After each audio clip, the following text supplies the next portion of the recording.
O cerco continua a se fechar sobre os bolsonaristas no Congresso Nacional. Hoje, o Ministério Público Federal tornou réu o deputado federal Ricardo Salles por crimes praticados durante sua gestão do Ministério do Meio Ambiente no governo Bolsonaro. Entre as infrações estão a venda ilegal de madeira, crime contra o meio ambiente e falsidade ideológica.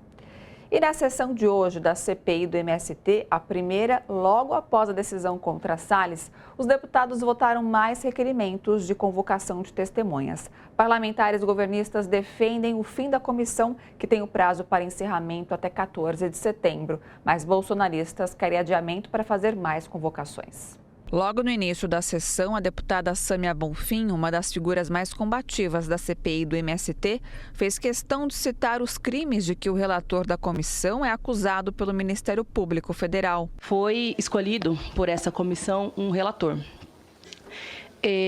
Desde o início, a escolha desse relator tinha muito questionamento, tendo em vista os seus interesses diretos em desmobilizar a reforma agrária no país. Os últimos acontecimentos tornam ainda mais grave a presença daquele sujeito na relatoria, porque ele não é mais só um relator, agora ele é um réu-lator, tendo em vista que o Ministério Público Federal pediu e foi acatado que ele fosse considerado réu por uma série de crimes. E caso eu seja mais uma vez interrompida, caso meu microfone seja mais uma vez cortado, como já aconteceu outras vezes quando eu levantei essas questões, eu trouxe aqui para ninguém ter dúvida. Corrupção ativa e passiva. Prevaricação. Advocacia administrativa. Facilitação de contrabando. Senhor presidente. Desacato. Crime contra a administração ambiental. Obstar ou dificultar a ação fiscalizadora do poder público. Falsidade ideológica. Violação de sigilo funcional. Organização criminosa. A sessão foi marcada por muitas discussões. Enquanto os deputados bolsonaristas querem adiar o prazo de entrega do relatório e finalização da CPI, que é em 14 de setembro, parlamentares da base do governo defendem o contrário. Argumentam que manter uma comissão criada para tentar criminalizar o MST e o governo Lula é um desrespeito aos brasileiros e um gasto desnecessário aos cofres públicos.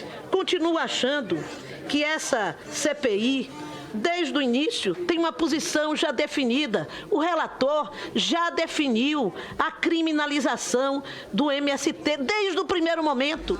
E tudo que é feito aqui é para criar a manobra de tornar crível para o povo brasileiro que é merecido um tratamento de perseguição ou discricionário contra esse movimento. E alguns estão demonstrando um forte desespero com o tempo e com o resultado final.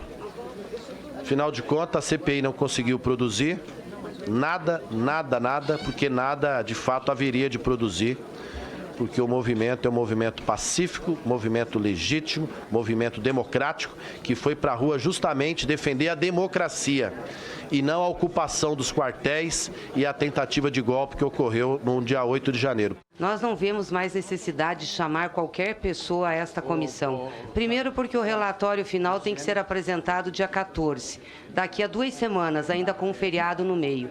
Segundo, que os inúmeros depoimentos que nós tivemos aqui não serviram para esclarecer. Os que serviram para esclarecer tiveram desrespeito, inclusive, de parte dessa comissão.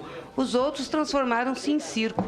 Tivemos pessoas aqui totalmente incapacitadas e inabilitadas para falar sobre a matéria.